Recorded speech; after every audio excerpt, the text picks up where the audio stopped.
Bismillah ar-Rahman ar-Rahim. Surah Al-Maa'idah, Ayah 21.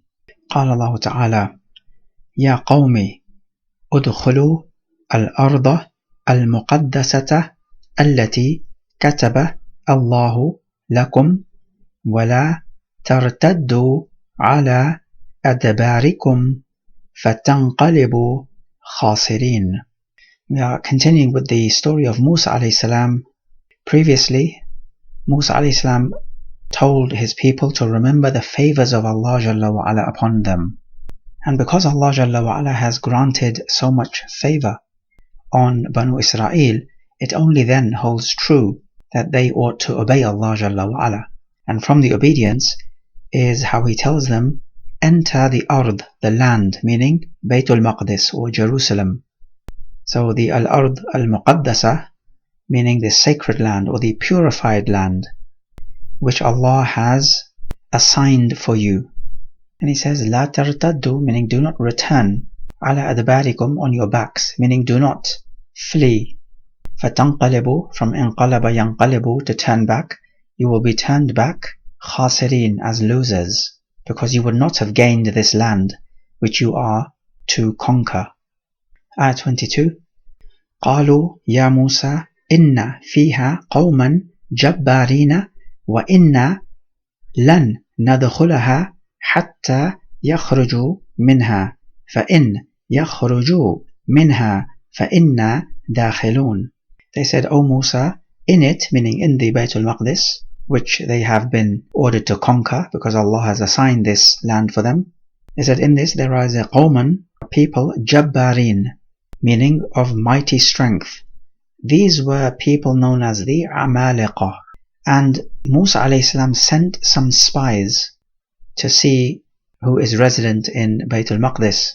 So the Banu Israel got to know about who these people are. They are people of great strength. So Jabbar here means of big and strong body. So if Banu Israel were lightweights, then the Amaliqah were heavyweights.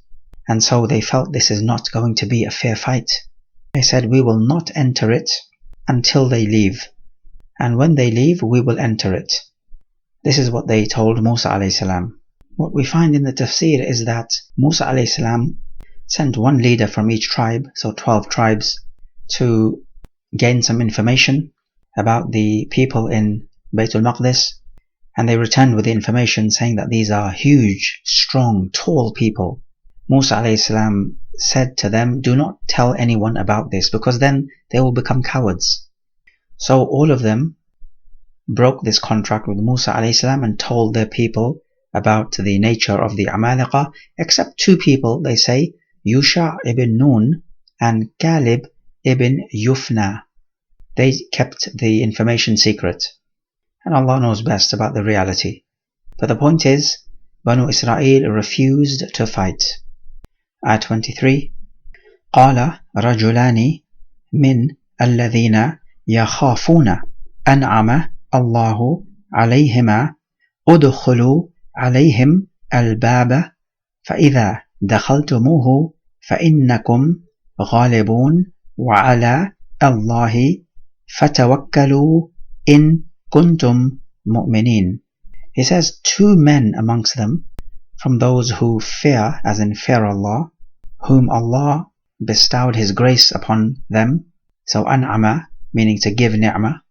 So the grace referred to here is the strength of iman and tawakkul on Allah Jalla wa Ala. This is a grace from Allah, because these two men were not afraid. According to the tafsir, these two men were Yusha ibn Nun and Kalib ibn Yufna. These two men were prepared to fight, even if it is against stronger and mightier and taller opponents. So these men said, assault them through the bab, through the gate, meaning storm them and take them by surprise. They said, when you are in, you will be victorious. فَإِنَّكُمْ غَالِبُونَ. Ghalaba means to overcome. And they said, put your trust in Allah if indeed you are believers. You also notice how He says, وَعَلَى اللَّهِ فَتَوَكَّلُوا. Upon Allah put your trust. As if to say, upon Allah alone put your trust. Ayah 24. قالوا يا موسى إنا لن ندخلها أبدا ما داموا فيها فاذهب أنت وربك فقاتلا إنا هاهنا قاعدون. They said, O Musa, we will not enter it. Abadan meaning ever.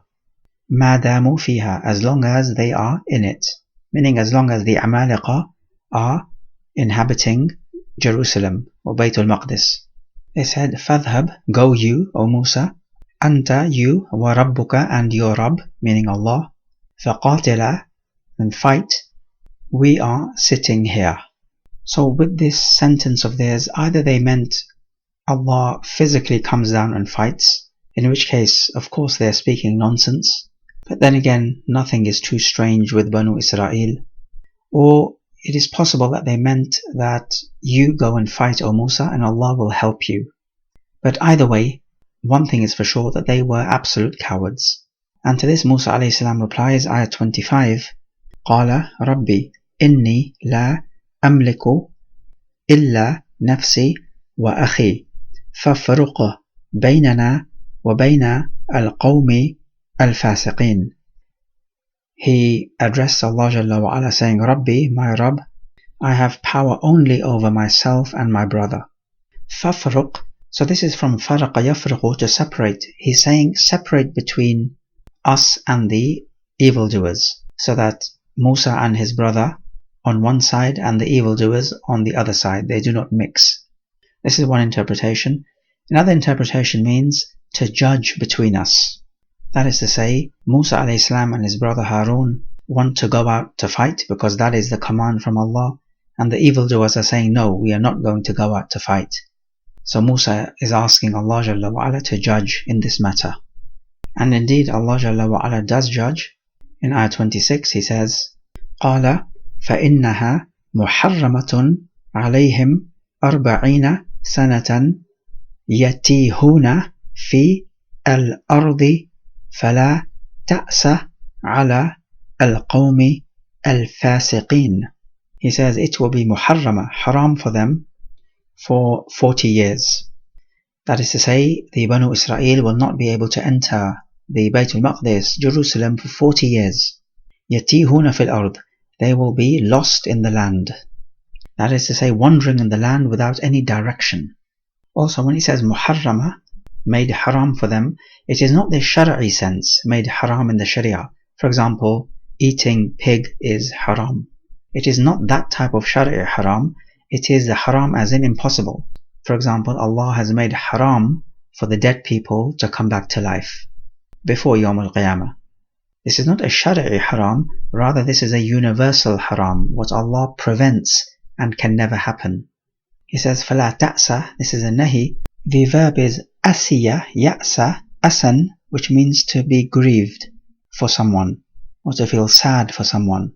So he's saying, do not feel sad for the fasiqun, the evildoers.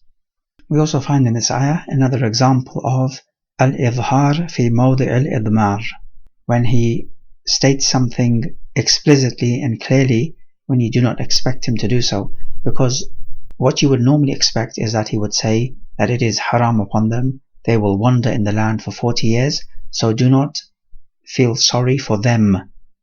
We expect the word them, but he does not say that. He says, do not feel sorry for the sinful people. So you see, he explicitly states who they are. And this tells us that those who refuse to fight are fasiqeen. Now it was during this period that Allah Jalla wa Ala sent down upon Banu Israel al-manna wa salwa, and also water gushing forth from the stones, and every tribe knew their watering places, and he sent the clouds to cover them from the heat of the sun. Remember, they were just wandering around in the land without any permanent abode. And much of this portion of the story has preceded in Surah Al-Baqarah. It was also at that time that the Torah was revealed to him to guide the people. We also have the episode of the Banu Israel worshipping the golden cow. The story of that has also preceded. But after the eventful life of Musa alayhi salam, there was ultimately a sad ending. As we find in Sahih Muslim, when the angel of death came to Musa alayhi salam, Musa struck it and popped its eye out, and the Malakul Maut complained to Allah Jalla wa Ala you have sent me to a servant who does not desire death. So Allah tells him, Malakul Maut, go to him and tell him to put his hand on a bull, and he will have under his hand for every hair strand an extra year of life. Musa a.s. asked the Malakul Maut, then what after that? Then the Malakul Maut said, then after that there will be death. So Musa a.s. said, well, in that case, just give me death now. But before he died, he asked Allah Jalla wa Ala to draw him near to Baytul Maqdis, a stone throw away. So Musa a.s. never got to witness Baytul Maqdis. The Prophet said, if I were there, I would show you his grave by the side of the road under a red heap of sand. So we see it was a sad ending with Musa a.s. He did not get to enter the sacred place. You contrast that to the Prophet a.s., who not only did he conquer Mecca, but he conquered the whole of the Arabian Peninsula, and only then did he die. And the difference was with the companions of each Prophet. Anyway, let us reflect on these ayats and see what we might pick up. So we may take, first of all, that Allah Jalla wa Ala says, Al-Ard al-Muqaddasa, the sacred land, which is the land of Asham. It is the land of many, many prophets. It includes Jerusalem. We also take from these ayat how the Banu Israel address Musa a.s. by saying, Ya Musa. What they ought to say is, Ya Rasulullah or Ya Nabi Allah, just as the companions did with the Prophet. And this shows us that the companions of the last Prophet were superior and had better etiquettes and mannerisms than the Banu Israel. But the main lesson that we need to learn from this ayah, and indeed this episode, is that Allah Jalla wa Ala prescribed this land of Asham, and in particular Jerusalem, to Banu Israel. Now the Jews of today are going to say, look, it's in your Quran. We are the rightful owners of the state of Israel. In other words, they will argue that Zionism is in the Quran, and precisely this ayah. To which we say that if you were to go back all those thousands of years and ask Musa a.s. what his religion is, he would not tell you it is Judaism. He would tell you it is Islam, or the Hebrew equivalent thereof. Musa and his people were given this land because they were Muslimin, people of faith and Iman. So this land of Asham, and in particular Jerusalem, belongs to Muslimin. It is not about race or skin color. It is about your faith and your Iman. So this land belongs to Muslimin.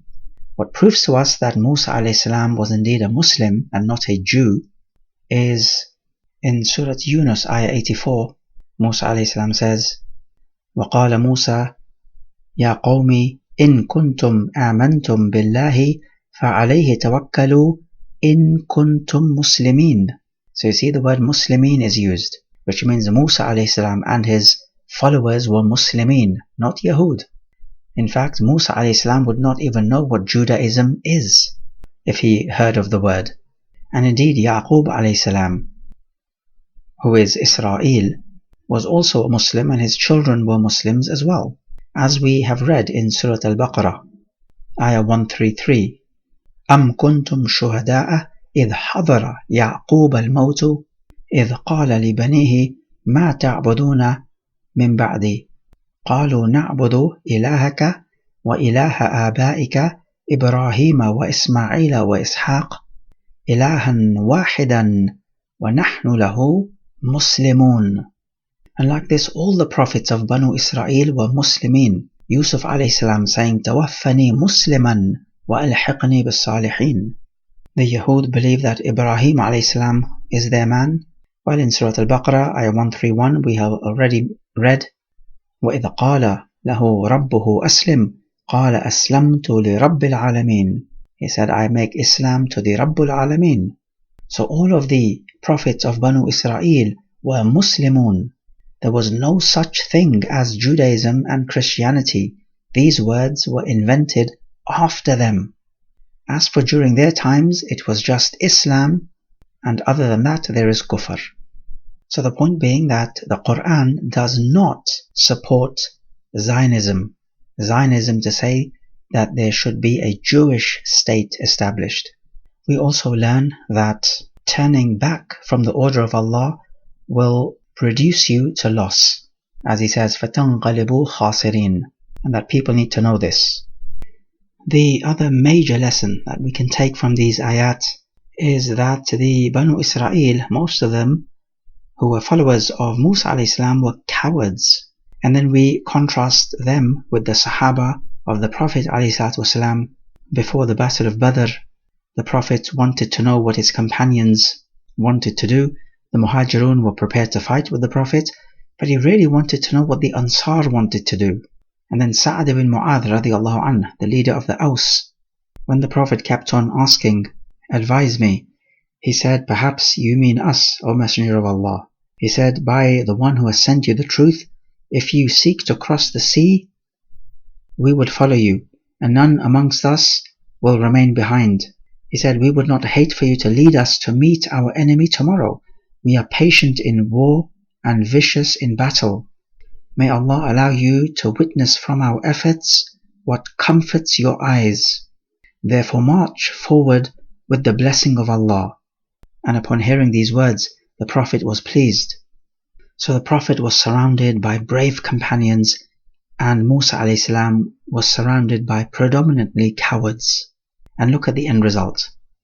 As for the Prophet, he managed to conquer Mecca, and indeed the whole of Arabia. He performed Hajj in the 10th year with thousands of people by his side, and he only died thereafter. After the mission was accomplished, there was nothing more left to accomplish. His story had a happy ending. Yet Musa a.s., his story had a sad ending. He never was able to see Jerusalem. These are the far-reaching effects of cowardice. And this cowardice is what we are witnessing today, when the Muslims are being slaughtered. And in particular, Jerusalem is concerned here, ironically. We find the leaders of the Muslims sitting on their thumbs doing nothing. They have a resemblance to the Banu Israel, who were also cowards. So what is upon them to do is to gather an army and to fight, because a fight can only take place under a ruler who organizes the army. This is how it is done. But we need a ruler for this. So it is upon the rulers to either fight and take back Jerusalem and the surrounding area of Asham, and if they do not want to do this for whatever reason, then at least take in refugees from the Muslims who are being slaughtered. It is upon them to do at least one of these two things, or perhaps even both. And yet you see them doing nothing. And so this issue needs to be raised with them. They need a wake-up call, because cowardice does not bear any fruits. The correct mentality we need to have is like the two men who told the people to enter through the gate, and when you enter, you will be victorious. And rely solely upon Allah. This is the type of mentality the Muslim needs to have. As for taking in refugees, then this was a concept during the time of the Prophet. Indeed, the Prophet and the Muhajirun were refugees because they were seeking refuge from the persecution of the Mushrikeen in Mecca. And of course the Ansar took them in and provided them shelter. So this idea of taking in refugees comes from the time of the Prophet himself. As for if the rulers are neither fighting nor taking in refugees, then one has to ask the question, how do these people even sleep at night? So instead of protesting against the kuffar for their injustices, it is more fruitful to wake up the rulers of the Muslim lands and inform them of the correct course of action. We also take that those who fear Allah will not fear other human beings. You notice how he says, قَالَ رَجُلَانِ مِنَ الَّذِينَ يَخَافُونَ. The two men who feared Allah, they said, go and burst in through the front gate, because they did not fear the Amaliqah. Why? Because they feared Allah. We may also take that you can make dua to separate you from the fasiqeen, because you do not wish to keep their company, as you always want to keep the company of the righteous. We may also take that you do not feel sorry for the downfall of evildoers, as he tells us, فَلَا تَأْسَ عَلَى الْقَوْمِ الْفَاسِقِينَ. هذا والله أعلم.